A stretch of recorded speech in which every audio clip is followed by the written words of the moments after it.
Hello जी। अस्सलाम वालेकुम students. आज जो है इस लेक्चर में हम लोग डिस्कस करेंगे introduction to cost of capital. और इसमें हम कॉस्ट ऑफ कैपिटल को डिस्कस करेंगे, कॉस्ट ऑफ इक्विटी को कॉस्ट ऑफ डेट से कंपेयर करेंगे। ये दो काम हम करेंगे। कॉस्ट ऑफ कैपिटल क्या है? Cost of capital for investors is a return that investors require from their investment. Components are as follows. यानी कि कॉस्ट ऑफ कैपिटल आसान ज़बान में वो रिटर्न होता है जो एक इन्वेस्टर अपनी इन्वेस्टमेंट से रिक्वायर करता है। अगर आप कहीं पर 100 रुपये इन्वेस्ट कर रहे हो और आप चाहते हो कि आप वहाँ से 10% कमाओ, तो 10% आपका कॉस्ट ऑफ कैपिटल है। इसके क्या कंपोनेंट्स हो सकते हैं? Number 1, cost of equity. This is the return required by its share holders in the form of dividends और शेयर प्राइस ग्रोथ। अच्छा, इन्वेस्टर्स दो तरह के हो सकते हैं। यानी कि अगर आप एक कंपनी में इन्वेस्ट करोगे तो या तो आप एज अ इक्विटी ओनर उस कंपनी में इन्वेस्ट करोगे, और as a equity owner invest करने का तरीका ये है कि आप उस कंपनी के शेयर्स परचेज करोगे। ये जो शेयर्स में आपने पैसे इन्वेस्ट करे हैं ये आपकी इन्वेस्टमेंट होगी, और आपको दो तरह से रिटर्न मिल सकता है। नंबर 1, या तो डिविडेंड। डिविडेंड का मतलब ये है कि हर साल के आखिर में कंपनी अपने प्रॉफिट्स में से कुछ अमाउंट अपने शेयर होल्डर्स को देगी, वो डिविडेंड कहलाता है। दूसरा जो गेन आपको मिल सकता है वो है शेयर प्राइस इंक्रीज। यानी कि आपने अगर 5 रुपए का शेयर खरीदा था और वो कुछ टाइम बाद 7 रुपए का हो जाता है, तो ये जो आपने 2 रुपए एडिशनल कमाए ये भी आपका गेन है। तो इसका मतलब दो तरह से जो इक्विटी ओनर्स या शेयर होल्डर्स होते हैं वो कमा सकते हैं। या तो उनको डिविडेंड मिले, नंबर 1। नंबर 2, उनके जो शेयर की प्राइसेस हैं वो ग्रो हो रही हो। Cost of debt finance, yield required by the lender और बॉन्ड इन्वेस्टर। देखो, एज एन इन्वेस्टर मैं या तो कंपनी के शेयर्स में इन्वेस्ट करूं, या एज एन इन्वेस्टर मैं किसी कंपनी के डेट इंस्ट्रूमेंट्स में इन्वेस्ट करूं, यानी कि कंपनी को उधार दूं। अब ये दोनों बातें अलग हैं। यानी कि कंपनी या तो कभी कभार नए शेयर्स इशू करती है शेयर होल्डर्स को, लोग उसके शेयर सब्सक्राइब करते हैं, कंपनी में पैसा आता है, कंपनी उनको डिविडेंड देती है, उनके शेयर्स की वैल्यू इंक्रीज होती है, उसमें उनको फायदा होता है। या कंपनी किसी से उधार ले ले, लोन ले ले, यानी कि डेट ले ले। ठीक है ना? तो हमारा जो कॉस्ट ऑफ कैपिटल होता है, यानी कि जो investors cost of capital demand करते हैं या उनकी इन्वेस्टमेंट पर रिटर्न डिमांड करते हैं, उसके दो मेजर कंपोनेंट्स हैं। अगर तो आप शेयर होल्डर हो, लेट से आपने 100 रुपये रोके हैं, तो आपको उस पर जो रिटर्न मिलेगा वो इन फॉर्म ऑफ डिविडेंड और शेयर प्राइस इंक्रीज होगा। अगर आप डेट होल्डर हो और लेट से आपने 100 रुपये इन्वेस्ट करें, तो आपको इस डेट पर इंटरेस्ट मिल रहा होगा। ये दो तरह के रिटर्न्स हैं जो एज अ इन्वेस्टर आप हासिल कर सकते हो। और कॉस्ट ऑफ कैपिटल में ये दोनों बातें आती हैं, which is cost of equity and cost of debt finance. When there are preference shares, there is also a cost of preference share capital. Preference shares जो है वो एक मुख्तलिफ टाइप है। अमूमन आप अपने सवालों में प्रेफरेंस शेयर्स को नहीं देखोगे।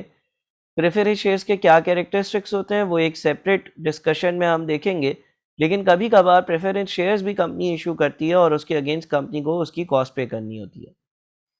Cost of capital for a company is the return that it must make on its investment so that it can afford to pay its investor the return that they require. एक company का cost of capital क्या होता है? एक company का cost of capital वो return है जो वो जनरेट करे, अपनी इन्वेस्टमेंट से जनरेट करे, ताकि जिन लोगों ने कंपनी में इन्वेस्टमेंट्स करी हैं उनको वो रिटर्न प्रोवाइड कर सके। Cost of capital for investors and company are different because of the different tax positions of investors and companies. अच्छा जी, अब देखिए लेट से एक कंपनी है, उसने शेयर होल्डर से 100 रुपये लिए। ठीक है, ये कंपनी है, और डेट होल्डर से उसने शेयर होल्डर से उसने 100 रुपये लिए और डेट होल्डर्स ने से भी उसने 100 रुपये लिए। अच्छा जी, ये इसका मतलब कंपनी में कितने हो गए? टोटल 200 रुपये हो गए। सही है ना? अच्छा, शेयर होल्डर्स ये चाहते हैं, शेयर होल्डर्स चाहते हैं कि वो जो है वो 100 पर 12% रिटर्न कमाए, यानी कि 12 रुपये। डेट होल्डर्स ये चाहते हैं, डेट होल्डर्स ये चाहते हैं कि अगर उन्होंने कहीं 100 रुपये लगाए हो तो उन 100 रुपये पे वो 10 कमाएं, यानी कि टोटल टोटल इन लोगों ने, ये जो इन्वेस्टर्स हैं मेरे, इन लोगों ने कंपनी में 200 रुपये इन्वेस्ट किए हैं और इस पे ये चाहते हैं कि ये 22 रुपये कमाएं, 200 पर 22 रुपये कमाएं, विच मीन्स के 11%। ठीक है, ये इन इन्वेस्टर्स के पर्सपेक्टिव से कॉस्ट ऑफ कैपिटल कैलकुलेट किया है कि ये इन्वेस्टर्स ये चाहते हैं, जो शेयर होल्डर्स है वो चाहते हैं कि हम 12 रुपये कमाएं 100 रुपये पे, या 12% कमाएं। डेट होल्डर्स जो है वो 100 पर 10 रुपये कमाना चाहते हैं, यानी कि मिल मिलाकर दोनों कैटेगरीज जो है वो 200 रुपये की इन्वेस्टमेंट पे 22 रुपये यानी कि 11% का रिटर्न चाहते हैं कि वो कमाएं, कहीं पे भी इन्वेस्ट किया हुआ उन्होंने उस पर। जब हम कंपनी की बात करते हैं तो कंपनी में अब 200 रुपये, अच्छा आप आगे के लेक्चर्स में देखोगे कि कंपनी क्या करेगी, ये 200 रुपये कुछ प्रोजेक्ट्स में इन्वेस्ट करेगी। क्यों इन्वेस्ट करेगी उन प्रोजेक्ट्स में?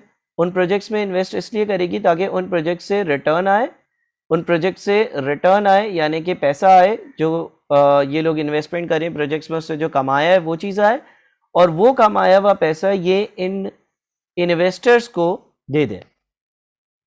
तो कौन से प्रोजेक्ट्स में इन्वेस्ट करना है, किस तरह इन्वेस्ट करना है, ये डिस्कशंस आगे भी होंगी। हम उन प्रोजेक्ट्स में इन्वेस्ट करते हैं जिन प्रोजेक्ट्स में हम अपने कॉस्ट ऑफ कैपिटल से ज़्यादा कमा रहे हो। ज़ाहिर है अगर आप कम कमाओगे, मिसाल के तौर पर आप 200 रुपये कहीं पर इन्वेस्ट करते हो और आप वहाँ से जो है वो 11% नहीं कमा रहे हो बल्कि 8% 7% कमा रहे हो, तो आप सामने अपनी जो इन्वेस्टर्स हैं आपके, उनको आप कैसे अमाउंट पे करोगे?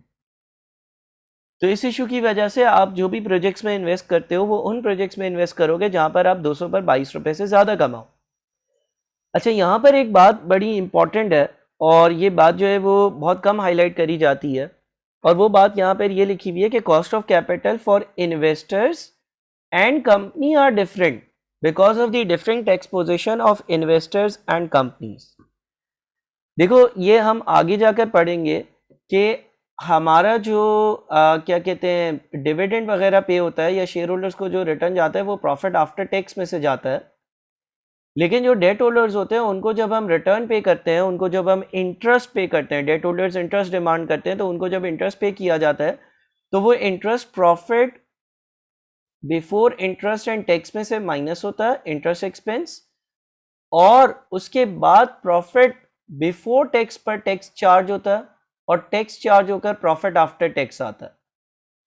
विच मीन्स कि अगर मैं किसी को लेट से इसी एग्जाम्पल के हिसाब से अगर मैं डेट होल्डर्स को 10 रुपए का इंटरेस्ट देता हूं, अगर मैं डेट होल्डर्स को 10 रुपए का इंटरेस्ट देता हूं तो profit before interest and tax में से 10 रुपए का इंटरेस्ट माइनस होकर मेरे पास प्रॉफिट बिफोर टैक्स आता है। और जब ये 10 रुपए कम होगा, गौर से सुनना, आपने ऊपर 10 रुपए का इंटरेस्ट एक्सपेंस चार्ज किया, ठीक है ना, मिसाल के तौर पर profit before interest and tax है 100 रुपए, तो अब ये प्रॉफिट बिफोर टैक्स कितना बच गया? सर प्रॉफिट बिफोर टैक्स 10 रुपए कम होकर 90 बच गया, और अगर 30% का टैक्स रेट है, एज्यूम कर लो 30% का टैक्स रेट है, तो इस पर 27 का टैक्स लगेगा और फिर मेरे पास कुछ वैल्यू बचेगी। इसका मतलब ये हुआ कि अगर मेरे पास डेट नहीं होता, एज्यूम करो अगर मेरे पास डेट नहीं होता, तो भाई 100 पर कुछ भी माइनस नहीं होता इंटरेस्ट का एक्सपेंस, 100 रुपए पर 30% यानी कि 30 रुपए का टैक्स लगता और 70 रुपए बचे हुए होते। लेकिन अभी आपकी पोजीशन क्या है कि आपके पास जो है ना, यहाँ पर ये जो टैक्स है ना, ऊपर वाले केस में क्या हुआ है, ऊपर वाले केस में 27 रुपए टैक्स पे करना, नीचे वाले केस में कितना टैक्स पे करना है, 30 रुपए टैक्स पे करना। तो आप आगे वाले लेक्चर्स में ये सीखोगे कि क्योंकि हमारे पास अगर हम डेट लेते हैं, अगर हम अपनी फाइनेंसिंग डेट से करते हैं, तो डेट जो होता है उस पर पे किया हुआ इंटरेस्ट जो है वो टैक्स एडमिसिबल एक्सपेंस है, यानी कि डेट का इंटरेस्ट माइनस होकर जो अमाउंट बचता है टैक्स उस पर चार्ज होता। तो लिहाजा आप इसको यूं गिनते हो कि यार अगर मैं कोई उधार लूंगा 100 रुपए का और उस पर 10 रुपए का इंटरेस्ट देना होगा, तो साथ में मेरी टैक्स लायबिलिटी या टैक्स का एक्सपेंस जो है वो भी 3 रुपए से कम होगा, यानी कि मेरी जो नेट कॉस्ट है एज अ कंपनी, अगर मैं नेट कॉस्ट देखूं तो 7 रुपए। ठीक है, आगे वाले लेक्चर्स में मैं कह रहा हूं कि इसको हम दोबारा से देखेंगे। कहने का मकसद ये है कि इन्वेस्टर्स कितना चाह रहे हैं मिलना, 10%। Debt holders, as a debt holders वो चाहते हैं कि वो 10% कमाएं, लेकिन जब इनको मैं 10% दूंगा तो कंपनी के लिए ये कॉस्ट 10% नहीं होगी, नेट कॉस्ट कंपनी की 7 रुपये होगी।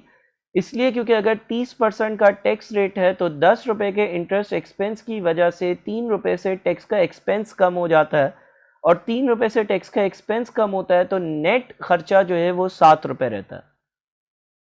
देयरफॉर हम ये कहते हैं कि कंपनी के लिए इस केस में जो कॉस्ट है ना वो 7% है, वो 10% नहीं है। कंपनी और इंडिविजुअल के लिए कॉस्ट ऑफ कैपिटल की वैल्यू डिफरेंट हो सकती है, ठीक है। बहरहाल अगर ऊपर ऊपर से आप देखो तो भाई कॉस्ट ऑफ कैपिटल हर वो कॉस्ट है जो कंपनी में जो इन्वेस्टमेंट्स है उस पर कंपनी ने जो रिटर्न देना है या इन्वेस्टर्स को जो रिटर्न चाहिए। Cost of capital for investors is measured as a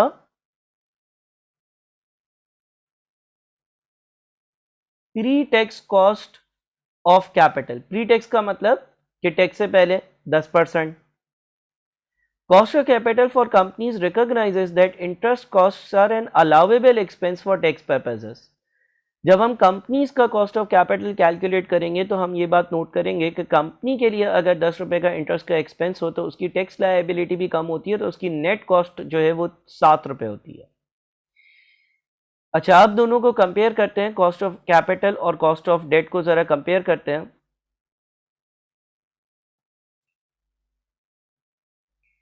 Cost of equity is higher than the cost of debt because equity investment in a company is always more risky than investments in the debt capital. ये पहला comparison का point आप लिख सकते हो कि जो cost of equity होती है अगर वो फॉर एग्जांपल 12% है तो कॉस्ट ऑफ डेट 10% होगा। अगर for example cost of equity 15% है तो कॉस्ट ऑफ डेट 13%, 12%, 11% होगा। यानी कि कॉस्ट ऑफ इक्विटी, या अगर कोई इन्वेस्टर एज ए इक्विटी आपकी कंपनी में इन्वेस्ट करता है तो वो जो रिटर्न डिमांड करता है वो जनरली डेट होल्डर से ज़्यादा होता है। ज़्यादा होने की रीज़न क्या है? ज़्यादा होने की रीज़न ये है कि वो ज़्यादा रिस्क लेता है। सर किस तरह का ज़्यादा रिस्क लेता है? मिसाल एक मिसाल देता हूँ। कंपनी अगर किसी केस में वाइंड अप होती है, कंपनी अगर किसी केस में वाइंड अप होती है, कंपनी अगर किसी केस में बंद होती है, कंपनी अगर किसी केस में वाइंड अप होती है, कंपनी अगर किसी केस में बंद होती है, तो सबसे पहले कंपनी के एसेट्स बेचकर जो डेट होल्डर्स होते हैं उनको उनके पैसे वापस दिए जाते हैं और उसके बाद इक्विटी होल्डर्स को पैसे दिए जाते हैं। Return to debt providers is often fixed.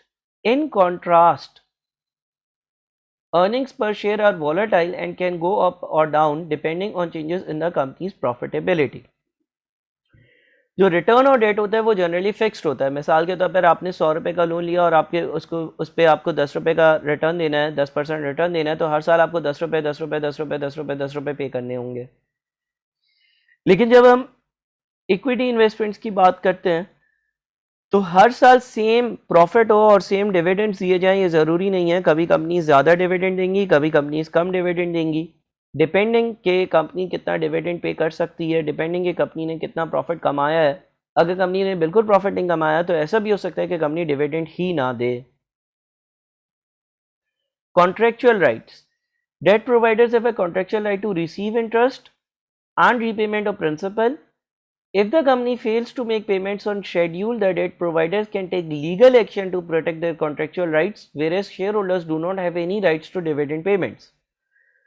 Date providers के पास एक राइट होता है कि अगर उनको उनका बताया गया इंटरेस्ट या प्रिंसिपल की रीपेमेंट नहीं मिल रही है तो वो कंपनी के खिलाफ लीगल एक्शन लेकर और अपने ये राइट्स पूरे करवा सकती है। अगर कंपनी फिर भी पैसे नहीं देती, कंपनी के एसेट्स लीगल एक्शन के थ्रू बिकवा कर और वो पैसे रिकवर करवा सकती है। जबकि शेयर होल्डर्स के पास ऐसा कोई राइट नहीं होता। कभी डिविडेंड ज़्यादा होगा और कभी डिविडेंड कम होगा। Insolvency, in the event of insolvency of the company, providers of debt capital are entitled to payment of what they are owned by the company before the shareholders can receive any payment themselves. Insolvency के case में यानी कि जब company डूबने लगती है तो जो डेट कैपिटल प्रोवाइडर्स होते हैं उनको जो पेमेंट करी जाती है वो पहले करी जाती है और शेयर होल्डर्स को बाद में करी जाती है। जैसे कि हमने अभी डिस्कस भी किया कि कंपनी के पहले एसेट्स बेचकर डेट प्रोवाइडर्स को पैसे पे किए जाएंगे, फिर अगर कुछ बच जाएंगे तो फिर शेयर होल्डर्स को मिलेंगे, अगर नहीं बचे तो उनके पैसे डूब जाएंगे। तो इस सेशन में हमने ब्रीफली कॉस्ट ऑफ कैपिटल को, cost of debt, cost of equity को डिस्कस किया, कुछ इनकी कंपैरिजन्स करी। इनकी मज़ीद डिटेल्स अगले लेक्चर्स में भी हमें डिस्कस करनी है। Thank you.